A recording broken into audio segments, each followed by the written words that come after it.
Student, তোমরা যারা ক্যালকাটা ইউনিভার্সিটির আন্ডারে থার্ড সেমিস্টারের ছাত্রছাত্রী আছো এবং তোমাদের ইতিহাস সাবজেক্টে অনার্স আছে, তোমাদের জন্য আজকের ক্লাসটা খুবই গুরুত্বপূর্ণ।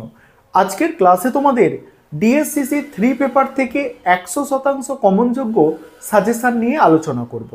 বিগত বছরগুলির মতো এবছরেও তোমরা আমার সাজেশান থেকে 100%-র বেশি প্রশ্ন কমন পাবে।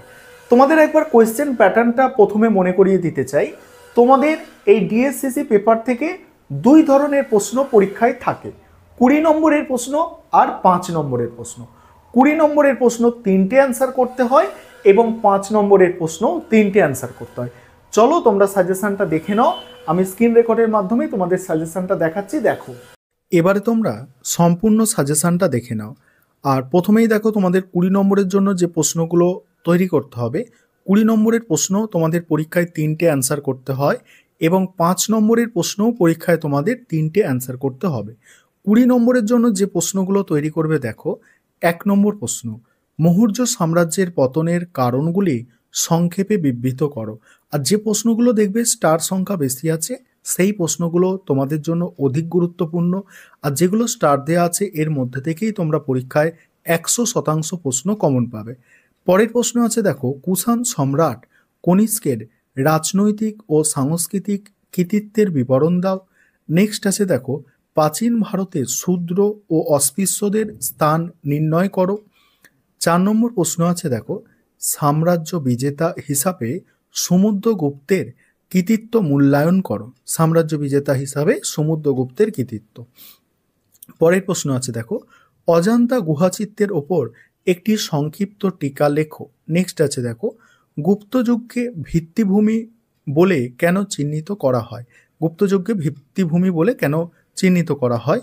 নেক্সট অশোকের ধর্ম সম্পর্কে আলোচনা করো, বৌদ্ধ ধর্মের সাথে এর সম্পর্ক কি ছিল। নেক্সট প্রশ্ন আছে, দেখো অশোকের ধর্মের রাজনৈতিক দর্শন আলোচনা করো।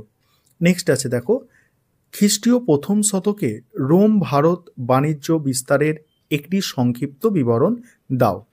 পরের প্রশ্ন আছে, দেখো দ্বিতীয় চন্দ্রগুপ্তের কার্যাবলী মূল্যায়ন করো।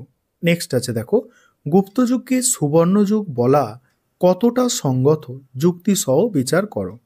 নেক্সট প্রশ্ন, ধর্মশাস্ত্র অনুযায়ী প্রাচীন ভারতে নারীর সম্পত্তির অধিকার ও বিবাহ ব্যবস্থার একটি চিত্র দাও।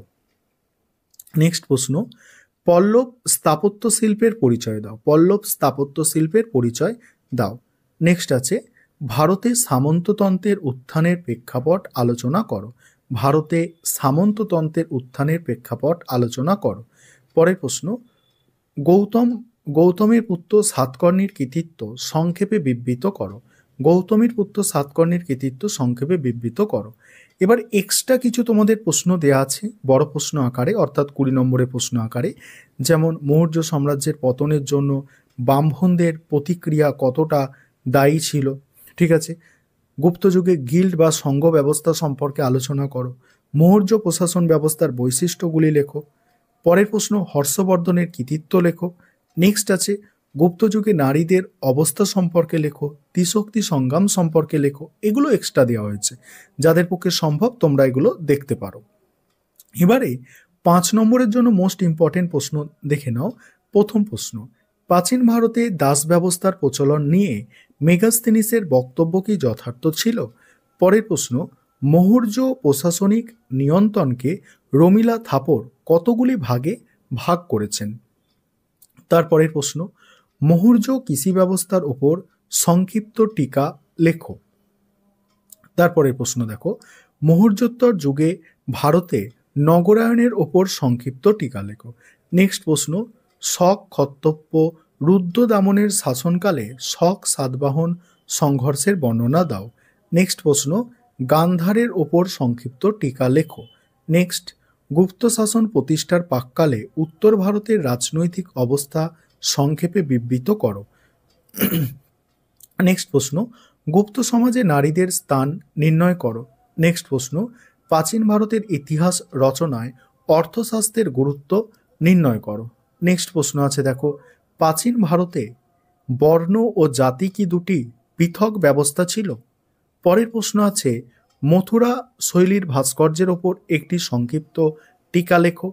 পরের প্রশ্ন মৌর্য যুগে রাজস্ব ব্যবস্থার বৈশিষ্ট্য আলোচনা করো। নেক্সট গৌতমের পুত্র সাতকর্ণীর কৃতিত্ব বিবৃত করো। নেক্সট প্রশ্ন সমুদ্রগুপ্তের সাম্রাজ্য কতদূর বিস্তৃত ছিল। পরের প্রশ্ন সঙ্গম সাহিত্য বলতে কি বোঝো। নেক্সট প্রশ্ন অগ্রহার ব্যবস্থা সম্পর্কে একটি টিকা লেখো। তারপরের প্রশ্ন মথুরা স্থাপত্য শৈলীর ওপর একটি সংক্ষিপ্ত টিকা। নেক্সট প্রাচীন ভারতের মথুরা নগরীর গুরুত্ব আলোচনা করো। তারপরের প্রশ্ন অশোকের লেখ বিষয়ে সংক্ষিপ্ত টিকা। নেক্সট মৎস্য ন্যায় সম্পর্কে টিকা, মৎস্য ন্যায় সম্পর্কে টিকা। এই ছিল তোমাদের টোটাল সাজেশান। তবে যেগুলো দেখো এর মধ্যে স্টার দেওয়া আছে, দেখতে পাচ্ছ স্টার দেওয়া আছে, এগুলো আগেই বলেছি তোমাদের জন্য এই প্রশ্নগুলোই সব থেকে গুরুত্বপূর্ণ, যেগুলো স্টার দেওয়া আছে। আর আশা করি এই স্টার দেওয়া প্রশ্নগুলো তোমরা যদি তৈরি করো তাহলে এখান থেকেই তোমরা 100% প্রশ্ন কমন পেয়ে যাবে।